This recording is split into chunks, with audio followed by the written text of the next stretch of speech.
Muito bem, tá? Então, os dois vídeos que abriram o nosso programa, vamos já para o debate.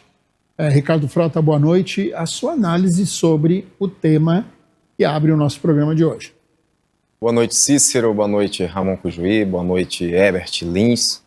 Hoje está brilhantando aí esse programa com a presença, estava fazendo falta. E uma boa noite especial aos nossos telespectadores, que nos prestigia nesse início de semana. Já aproveito aqui para desejar a todos aí uma semana muito abençoada e produtiva. O cenário que a gente tem hoje é esse, Cícero. Muita gente acha que no âmbito federal, né, nas eleições do ano que vem, a presidência da República, a direita está dividida. E o que a gente vê é exatamente o contrário. A gente vê aí Ronaldo Caiado, a gente vê aí Romeu Zema, Tarcísio de Freitas, toda a direita se unindo num só propósito, que é extirpar a esquerda, o PT, da presidência da República. As pessoas, com um pouco de sensatez, percebem que continuar com essa tragédia, que é uma tragédia anunciada, vai condenar aí para os próximos anos aí a nossa população. A gente está vendo aí crise institucional, todos os dias a gente vê notícias dessas crises institucionais, a gente vê aí um órgão, um dos poderes de alta relevância, que é o STF, sendo utilizado como uma extensão do Executivo. A gente vê aí um poder que deveria ser independente, muito embora preguem a independência, mas a gente sabe que por trás disso existem outros interesses. Então tudo isso, toda essa crise, toda essa instabilidade política, jurídica, tem feito com que a população perceba que a melhor administração seria da direita. Isso é inegável. A gente vê que a direita realmente prega a democracia na sua mais ampla acepção da palavra. Porque não basta você falar país democrático, defesa da Constituição Federal, defesa dos princípios constitucionais. Nada disso, porque falar é fácil. Falar é muito fácil. Você utilizar a ditadura, você utilizar esse modus operandi, com características muito fortes de ditadura, alegando que está defendendo a democracia, isso já não cola mais. A população já está muito atenta, já está muito, muito consciente do que está acontecendo no país e você não consegue sustentar isso por muito tempo. A gente tem que parar de ficar preso a uma ideologia de fanatismo, né? Porque a ideologia é isso. É aquilo que você não espera nem resposta, mas você já tem a resposta das perguntas que ainda nem foram feitas. É isso, você não quer ouvir, você ignora os fatos, você ignora a ciência e você acredita naquilo que muitas vezes, né, aquela mentira falada de forma reiterada, para muita gente acaba virando verdade. Então o que a gente precisa é mostrar o que está acontecendo. Muita gente aqui no Brasil está percebendo isso. A gente vê aí pesquisas aí cada vez aí colocando em descrédito o nosso judiciário, colocando em descrédito esse governo, que nada tem feito para tentar deixar os poderes harmônicos, como preconiza a Constituição Federal. A gente não vê uma harmonia entre os poderes. A gente não vê o STF fazendo aquilo que é o seu papel constitucional e institucional, a defesa da Constituição Federal, o controle de constitucionalidade. Muito pelo contrário. Todas essas aberrações fizeram com que outros países olhassem para o Brasil no caminho de uma ditadura. Mas aqui não. Todo mundo. Obviamente que quando você está defendendo o lado, aquilo que está te beneficiando, você vai querer contrariar, inclusive as evidências. Vai ter gente aqui que vai sustentar, obviamente, que o Alexandre de Moraes, tudo que está fazendo é de acordo com a Constituição Federal. Vai ter gente aqui dizendo que aquele inquérito sem fim das fake news que foi instaurado em 2019 e até hoje não tem um desfecho, há quem diga que aquele inquérito que foi instaurado pelo ministro Alexandre de Moraes, que não foi a pedido do Ministério Público, vai ter alguém que vai defender que não, ele agiu corretamente. Embora nunca na história do Brasil um ministro fez isso, instaurar um inquérito de ofício. Então, assim, a gente tem que ter essa clareza de que o que está acontecendo só é normal na cabeça daqueles que, de alguma forma, estão sendo beneficiados. principalmente ideologicamente. Aquilo que está batendo com a sua ideologia, não importa se estão aviltando a Constituição, não importa se estão perseguindo inocentes, se estão prendendo, se estão cancelando, se estão... Enfim, nada disso importa, porque o que eles vão pensar? Não, o importante é que o nosso partido, a nossa ideologia, ela está aqui intacta. Para nós, não importa se metade da população brasileira vai ser perseguida, vai ser presa, não importa. Mas a nossa ideologia, ela vale mais do que o povo brasileiro. E a gente defende exatamente o contrário. A gente defende que a população brasileira é uma só e merece ser tratada com dignidade e de acordo com a Constituição. Herbert Lins, boa noite. Seja bem-vindo ao News 5.1. Agora a vez da sua análise. Boa noite, Cícero. Boa noite, Ricardo Frota. Boa noite, meu amigo Samuel Costa, o juiz, toda a técnica da Rema TV e o telespectador que está em casa e que faz desse programa campeão de audiência. Olha, Cícero, o que a gente assistiu ali foi cenas de um palanque da direita e extrema-direita. Antigamente, e como eu escrevo, a coluna Falando Sério, que é postada de segunda a sexta no Rondônia Dinâmica, eu sempre escrevi que a extrema-direita, por muito tempo nesse país, seguiu a reboque da direita. E hoje a direita, né, ela segue em caminho oposto, ou melhor, ela vai a reboque da extrema-direita. Com isso, nós tínhamos ali um palanque que tem Tarcísio de Freitas, que tem o Zema, que tinha o Caiado. Eu não consegui enxergar o Ratinho Júnior nesse jogo. Eu não vi ele nesse palanque. Então, assim, eu tenho uma esperança, né, que o presidente Lula possa ir à reeleição, se não for ele, outro quadro do PT, mas a minha maior esperança é que surja um nome moderado, um nome de centro, né, que esteja desatrelado à direita e à extrema-direita. Né, que ele um nome que consiga dialogar tanto com a esquerda como com a direita. E o que a gente vê, o Tarcísio, né, se incorporando de um discurso que é da extrema-direita, de uma pauta que é da extrema-direita, e atualmente, Cícero, ele tem usado muito o marketing do Juscelino Kubitschek para chegar à presidência da República ou mesmo ser candidato à reeleição. Porque em São Paulo, o estado de São Paulo conta com 645 municípios e ele conseguiu influenciar na eleição de 629 prefeitos paulistas.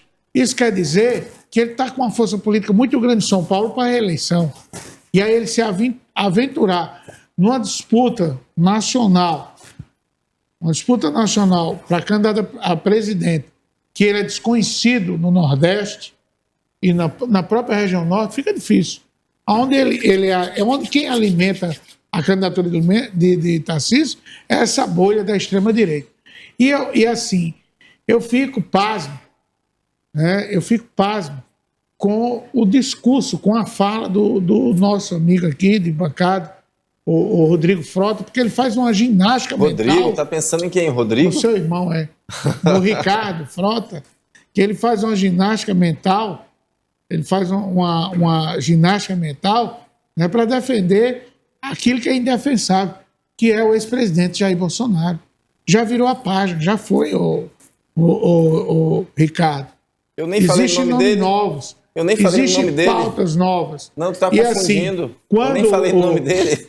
Mas você assumiu a bandeira da extrema-direita. Eu nem falei. Presta atenção na minha fala, senão tu vai ficar falando besteira. Eu nem toquei no... Você faz uma ginástica mental para defender o bolsonarismo da extrema-direita. Não, defendi. Se acalma. Eu estou fazendo uma ginástica para defender a liberdade. Tá só como, tu é contra a liberdade? Tu é jornalista. Não, eu sou a favor da liberdade de expressão? Mas como é que eu vou ser a favor da liberdade de um lado que prega o AI-5, que prega o entreguismo, que afronta a gente defendeu o AI-5? Os seus líderes. Em algum momento eu falo, não, eu respondo pelo meu CPF.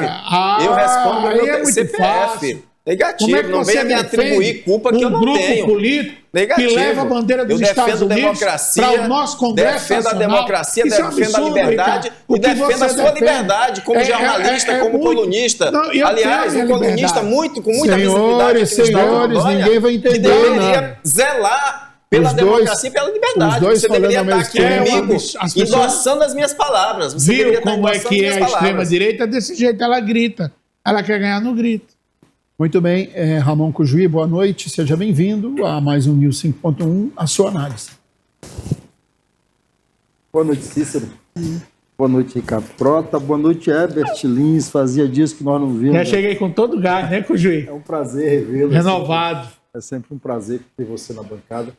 Boa noite, Samuel Costa, meu companheiro de luta. Boa noite, Juninho. Hoje o Igor não está aí não, né, Juninho? Não. Boa noite ao pessoal da técnica que está aí segurando o programa. Esse programa só vai pro ar porque tem trabalhadores atrás das câmeras, né, na parte técnica, que mantém o programa no ar. Aliás, tudo no mundo só é sustentado pelo trabalho de alguém. E aqui eu venho as homenagens aos trabalhadores da parte técnica que nos permitem entrar na sua casa para fazer esse debate com ordem e decência, né, e muito nos honra a sua audiência. Um beijo, um abraço a todos, todas e todos. Ué, antes de a gente começar, você falou de um nome de centro. Assim, você que é um analista, tem algum nome da sua preferência que seria uma pessoa capaz para ocupar esse cenário do centro da política brasileira? Olha, Cujuí, eu acredito muito no nome do Ratinho Júnior, apesar de não ser um nome muito apropriado, porque rato lembra ratazana. E o outro nome é Eduardo Leite, o governador do Rio Grande do Sul. Apesar de alguns erros, que ninguém é 100% perfeito, mas o Eduardo Leite, ele preenche um espaço de centro. Pena que ele fica flertando com a extrema-direita. Mas, e da verdade, você acabou de dizer uma coisa, o Herbert. O grande problema desses governadores... Aí tem um nome que compõe o governo, do presidente Lula. Eu gostaria muito de ver candidato a presidente e, quem sabe, eleito presidente, que é o Renan Filho. O Renan da Lagoas, filho do... Sim, perfeito. do Calheiro. Do Calheiro, do Renan Um Calheiro. excelente nome. É um dos ministros que mais se destaca no governo do presidente Lula, do PT, do qual você faz parte. Sim, sem dúvida nenhuma. Esse posto que ele ocupa costuma promover as pessoas. Aqui, por exemplo, em Rondônia, quem foi diretor do DR, depois virou governador, o outro virou deputado federal. Enfim, é um lugar, né, a questão da infraestrutura, que dá destaque realmente a quem ocupa esse cargo. Olha, você falou do flerte dos governadores, eles dizem governadores democráticos com a extrema-direita. Você lembrou do Ratinho Júnior e lembrou das ratazanas. O que tinha nesse palanque aí são os ratos nomeados por Carlos Bolsonaro e por Eduardo Bolsonaro. Semana passada, Carlos Bolsonaro fez uma publicação no Twitter onde ele chamou os governadores, esses que estavam no palanque, de ratos. E Tarcísio, que havia fugido da manifestação lá em São Paulo, ele inventou que não poderia ir àquela manifestação, que tinha que fazer uma cirurgia, foi lá na festa do peão, se eu não me engano é Barretos, essa festa aí, e levou um boneco do Bolsonaro para dizer que ele está do lado do Bolsonaro, apesar de ter sido chamado de rato pelos dois filhos do Bolsonaro. Né? Então, assim, há um problema para esses governadores, assim como para a parte da elite brasileira. Eles querem os votos do bolsonarismo, mas não querem os bolsonaros. E eles têm que se equilibrar a todo momento nesse fio da navalha, né? De tentar falar para o centro para mostrar que não são extremistas, como a família Bolsonaro, e, ao mesmo tempo, depender de uma unção de Bolsonaro para impulsionar suas candidaturas. Esse é o problema de Tarcísio. Quando houve o tarifaço, quando Trump impôs o tarifaço, ele teve que apagar as imagens com um boné que ele posou lá apoiando o tal do MAGA, né? E depois teve que engolir, porque um dos estados mais prejudicados pelo tarifaço de Trump foi São Paulo. Então, o problema de definir quem é o candidato, deixa de ser candidato, é um problema da extrema-direita. Você tem 4 candidatos aí, que eu discordo só da sua avaliação. Ratinho Júnior está da extrema-direita, apesar de se dizerem governadores democráticos. O Caiado nem se fala, o histórico do Caiado, que vem da UDR, é de extrema-direita. O próprio Tarcísio, que é a secla, né, um pupilo de Jair Bolsonaro, e o outro que estava ali no palanque, o Zema, né, que é o suprassumo da extrema-direita em Minas Gerais. Então, o problema da extrema-direita é encontrar alguém que tenha um discurso que seja favorável ao Brasil. Você veja que quando o Ricardo Frota começou a falar dos objetivos da extrema-direita a governar o país, é extirpar o PT, é tirar essa gente, é destruir isso. Eles não falam nada construtivo. Eles só falam em destruir. Eles só falam em extirpar. O discurso deles é o discurso do contra. Não é de alguém que tem uma proposta para o país. Eles não falam, nós vamos querer o Brasil para nós criarmos mais empregos. Não, nós queremos ganhar para tirar o PT. Eles não dizem, nós queremos ganhar o poder para transformar a infraestrutura desse país. Não, a gente quer ganhar para tirar o PT. O único discurso que eles têm é o discurso de contra e do ódio. E da mentira. A gente precisa trazer a verdade sempre aqui. Por exemplo, dizer para você que o tal do inquérito que tramita no STF, ele não foi aberto pelo ministro Alexandre de Moraes. Ele foi aberto em março de 2009 pelo ministro Dias Toffoli, que era o presidente do Supremo Tribunal Federal naquele momento. E a partir das prerrogativas que estão no regimento interno do Supremo Tribunal Federal, o ministro Dias Toffoli determinou a abertura do inquérito, do qual Alexandre de Moraes é relator. Essa história de dizer que o Alexandre de Moraes é relator do inquérito, que não sei o quê, isso é mentira. E a gente precisa desmentir os mentirosos a todos os momentos em que eles querem colocar mentira para a população. Muito bem, Samuel Costa, boa noite. Seja bem-vindo ao News 5.1 dessa segunda-feira. Vamos à sua análise. Muito boa noite a todos os telespectadores, internautas, a pessoa do Dr. Lucas Mota, que se faz presente aqui nos estúdios da Rema TV, ao Ramon Cojuí, ao Ricardo Frota e aos dois colunistas sensação do estado de Rondônia, né? Um, às vezes, no primeiro lugar, outro na segunda colocação, sempre trocando aí toda semana. É o meu irmão Cícero Moura, do Espaço Aberto, e o professor Herbert Lins, da coluna Falando Sério, viu? Quer se manter atualizado em tudo que acontece em Porto Velho, no estado de Rondônia, no Brasil e no mundo. Acesse aí a coluna Espaço Aberto do Cícero Moura e a coluna Falando Sério do Herbert Lins. Gente, primeiro eu gostaria de dividir minha fala, e eu prometo sintetizar minimamente, em dois eixos centrais. O primeiro eixo é que a gente não pode ser constitucionalista de ocasião, quando eu acho que me é legítimo e conveniente defender a Constituição e as garantias dos direitos fundamentais individuais, eu coloco as axilas debaixo do braço. E quando eu acho que tende a beneficiar quem pensa diferente de mim, eu me abstenho e faço uma demonização dos preceitos fundamentais e das garantias que deve ser garantido a todo e a todo, independentemente de viés político. Primeiramente, o Bolsonaro não é nenhum santo. O Bolsonaro é um político profissional. Ele tornou-se, nos anos 70, nos anos 80, oficial das agulhas negras. Naquela época, poucas pessoas tinham letramento para ter, ao menos, concluído o ensino segundo grau, né? Hoje ensino médio. E conseguiu virar paraquedista. Se formou em educação física. E aí, logo, quando ele virou oficial, ele era segundo-tenente. Passou-se o período ali, já se tornou primeiro-tenente. E nem chegou a ser capitão. Foi expulso, porque queria soltar uma bomba para buscar a reivindicação, levando em consideração que ao militar é vedado o movimento paredista, o movimento de greve. Então, o Bolsonaro já exercia atividade de oficial subalterno, mas o seu perfil profissionográfico não era compatível com a atividade laboral de ser um oficial das agulhas negras e das Forças Armadas brasileiras. E aí, ele lá, no ímpeto de não ser expulso, que estava lutando por melhoria salarial para ele, foi candidato a vereador do estado do Rio de Janeiro. E aí foi eleito vereador pelo estado do Rio de Janeiro. 2 anos depois, saiu candidato a deputado federal. Foi eleito com aquela história lá das viúvas da Segunda Guerra Mundial. E esse eleitorado dele foi falecendo, eram pessoas idosas.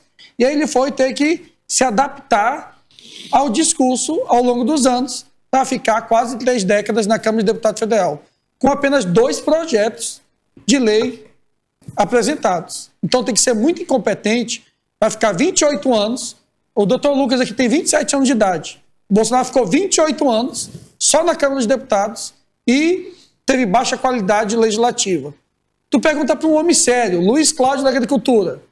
Samuel, eu nunca vi uma pessoa na política para ser mais preguiçoso do que o Bolsonaro. O Bolsonaro ia para as comissões só para receber o jeton e aí ficava dormindo o tempo todo, saía, metia o dedo dele lá na digital e não participava de nenhuma discussão.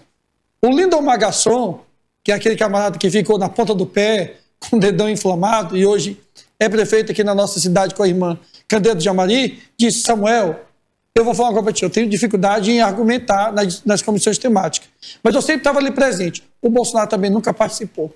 E assim o Expedito Júnior e todo mundo que conviveu com o Bolsonaro. Agora, a gente não pode aqui criar uma teoria da conspiração e dizer que há um comploio de todas as galáxias do universo, dos órgãos de controle, de fiscalização, em desfavor do Bolsonaro. Gente, ou o Bolsonaro é mais santo que Jesus Cristo, ou ele é uma pessoa comum, de carne e osso, que se deixou ser abduzida pelo dinheiro público. Quem é o Bolsonaro? Como ele enriqueceu? É um camarada velhaco que botou a família toda na política, fazia negócio de rachadinha, de verba indenizatória e tal, negócio de gasolina. E aí ficou enriquecendo, pegando dinheiro de assessor em espécie e comprando 51 imóveis em dinheiro vivo. Ponto, essa é a verdade. Agora, quando ele se tornou presidente da República, até aquele lápis que ele roubou na segunda série aparece. E aí, quando traz à luz, né, da verdade as investigações, que quem tem que ser refutado é o Mauro Cid. Quem foi que mais conviveu com o Bolsonaro nos 4 anos que ele foi presidente do Brasil do que o Mauro Cid? O ajudante de ordem dele, o braço direito dele, abriu o bico e o passarinho cantou e disse tudo. Como que ele pegava, que a Michele Bolsonaro secou o espelho d'água, roubou as moedinhas, que o filho dele tomava vinho, levava os meninos lá para cheirar pó e pegava tambaqui. Essa tudo. Só que aquelas pessoas tão velhacas que não tem nem capacidade de roubar. Aí chegava esse joguinho de gente mexeruca. E aí vem agora falar que o quarteto fantástico da direita vai derrotar o Lula. Gente, não tem apelo popular. Zema, coitado, não tem carisma nenhum. O Tarcísio é o mais equilibrado de todos, mas fica numa sinuca de bico, porque tem que flertar com o centrão e tem que enfrentar com a extrema-direita. O outro lá, que é o Ratinho Júnior, não aguenta 1 hora de investigação.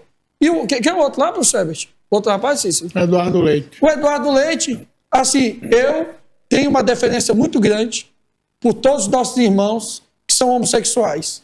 Mas, infelizmente, a nossa sociedade ainda é muito preconceituosa, né? Ele vai governar com a cabeça e não com aquele lugar que termina no monossílabo tônico. Mas o povo só vai atacar ele por causa da sexualidade dele. Conclua. E aqui quero aproveitar a oportunidade para parabenizar todos os soldados das Forças Armadas, do Bombeiro Militar e da Polícia Militar do Estado de Rondônia e do Brasil.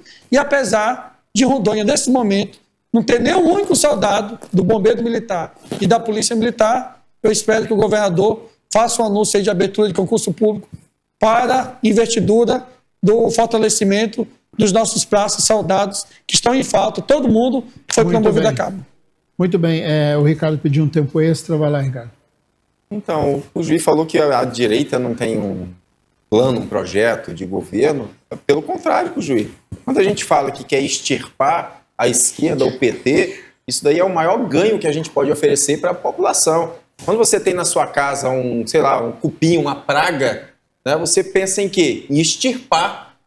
Eliminando, extirpando, você já está causando um bem para o seu lar, para a sua família. A mesma coisa, na medida que você tira o causador de todos esses malefícios que a gente está vendo, isso é o maior ganho que a gente pode oferecer, fora aquilo que a direita já provou que é capaz de fazer. Aí o Samuel falou que a denúncia da PGR foi alicerçada no depoimento do Mauro Cid, que mudou 9 vezes. Mudou 9 vezes. Qualquer juiz sensato, qualquer juiz legalista, ele vai olhar, peraí, como que eu vou considerar, eu vou escolher das 9 versões apenas aquela que vai prejudicar Bolsonaro? Aquelas gravações que ele fez, olha, eu estava sendo coagido, olha, se eu não falasse o que eles quisessem ouvir, eles não consideravam o meu depoimento. Olha, não, isso daí não vale. O que vale, não existe mais aquele princípio indúbio pro réu.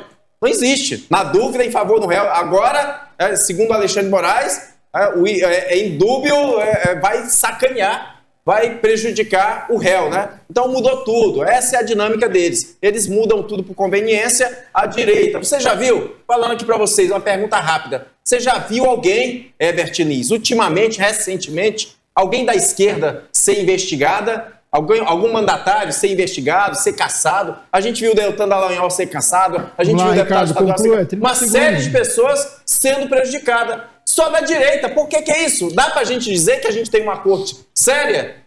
Ô, Ricardo. Muito bem, vamos lá. Olha, vamos lá, Herbert. Ele Você fez fazer... uma pergunta, deixa eu responder. Vai lá, 30 segundos eu tenho que chamar o intervalo. Ricardo, a questão é que as pessoas que estudam um pouco mais, elas têm um princípio ético e não falam tanta abobrinha.